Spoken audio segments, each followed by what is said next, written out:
చంద్రారిష్టే తు సంప్రాప్తే చంద్రపూజాంచ కారయేత్ చంద్రధ్యానం ప్రవక్ష్యామి మనఃపీడోపశాంతయే.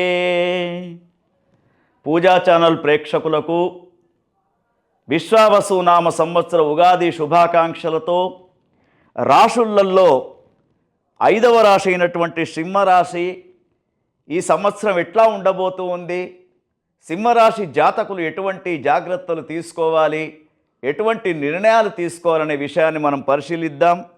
సింహరాశిలో ముఖ్యంగా మఖ, పుబ్బ, ఉత్తర 1వ పాదం 3 నక్షత్రాలు ఉంటూ ఉంటాయి. దీంట్లో నక్షత్రాలు తెలియనటువంటి వారికి అక్షరాలు చూసుకోవాలి. ఇంగ్లీష్లో ఎం లెటర్, తర్వాత టీ లెటర్ చూసుకోవాలి. తెలుగులో అయితే మా, మీ, ము, మే, మో, టా, టీ, టు, టే ఈ అక్షరాలు వాళ్ళు గమనించుకోవాలి. అయితే సింహరాశి జాతకులకి ఈ సంవత్సరం 11 రూపాయల ఆదాయం అయితే 11 రూపాయలు ఖర్చు, అల్లికల్లి సున్నకు సున్నా.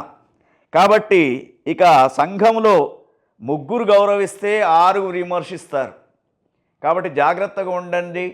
సంఘంలో 3 మెచ్చుకుంటే 6 విమర్శిస్తారు. విమర్శలకు భయపడకండి. విమర్శలు మన అభివృద్ధికే మూల కారణం అవుతూ ఉంటాయి. మరి సింహరాశి జాతకులకు ఈ సంవత్సరం చూసినప్పుడు గురువు యొక్క స్థానం మే 15 తర్వాత 11వ స్థానంలో గురువు ఉంటున్నాడు. వైభవంగా ఉంటూ ఉంటుంది. చేసే వృత్తి పనులు రాణిస్తూ ఉంటారు. ప్రతి రంగం కూడా మీకు గురువు అనుకూలంగా ఉన్నాడు కాబట్టి అనుకూల రంగంగా కనబడుతూ ఉంది. విద్యార్థులకు విజయాలు, యువతీ యువకులకు వివాహాలు, ఉద్యోగ ప్రమోషన్స్, తర్వాత విదేశీయాలకు వెళ్ళి చదువుకునే అవకాశాలు, తర్వాత ముఖ్యంగా సంతానం లేనటువంటి వారికి సంతాన ప్రాప్తి కలిగే అవకాశం ఉంది.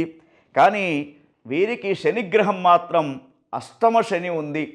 మానసికపరమైనటువంటి చింతలుంటాయి, అనారోగ్య సంబంధమైనటువంటి బాధలుంటాయి. తొందరపడి అర్ధరాత్రి ప్రయాణాలు ఎక్కువగా చేయకండి. ఎందుకంటే యాక్సిడెంట్లు ఎక్కువ అవకాశం ఉంది, వీళ్లకు ప్రమాదాలు ఎక్కువగా అవకాశం ఉంది. కాబట్టి శని భగవాన్ యొక్క అనుగ్రహం పొందడానికి పార్వతీ పరమేశ్వరుల యొక్క ఆరాధన ప్రతి శనివారం ఆ రావి చెట్టు కింద ఉన్నటువంటి ఆంజనేయ స్వామికి మరి ఒక కొబ్బరికాయ 5 అరటిపండ్లు సమర్పించడం చేసుకోండి. శనిగ్రహం అనుకూలంగా చేసుకోవడానికి ఇది ఒక చిన్న ఉపాయం. తర్వాత వీరికి రాహు గ్రహాన్ని చూసినప్పుడు 8, 7 రాహు యొక్క స్థానం కూడా బాగాలేదు.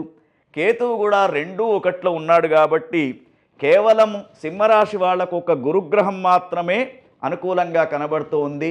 మిగతా ఏ గ్రహాలు కూడా అనుకూలంగా లేవు. కాబట్టి సంఘంలో కొంత పలుకుబడిని సంపాదించుకోండి.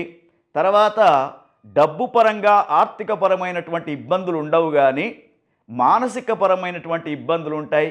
ముఖ్యంగా కుటుంబంలో మీరు చెప్పినటువంటి మాటను వినకుండా ఉంటూ ఉంటారు. కుటుంబంలో కొంత అలజడి ఉంటూ ఉంటుంది.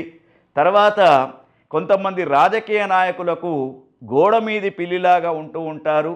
ఇటు ఉండాలన్నా అటు పోవాలనే మానసిక పరమైనటువంటి చిత్తచాంచల్యం కనబడుతుంది. తర్వాత ముఖ్యంగా సింహరాశి వారికి షష్టగ్రహ కూటం యొక్క ఫలితాలు కూడా మంచిగా లేవు.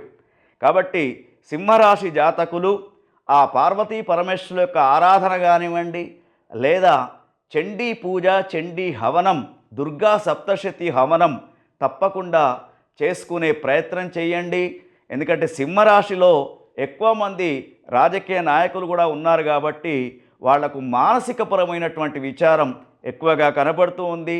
కాబట్టి సింహరాశి వారు దుర్గా ఉపాసన చేస్తే వారికి యొక్క విశ్వావసునామ సంవత్సరం చాలా అనుకూలంగా ఉంటుంది. ఓం తత్సత్.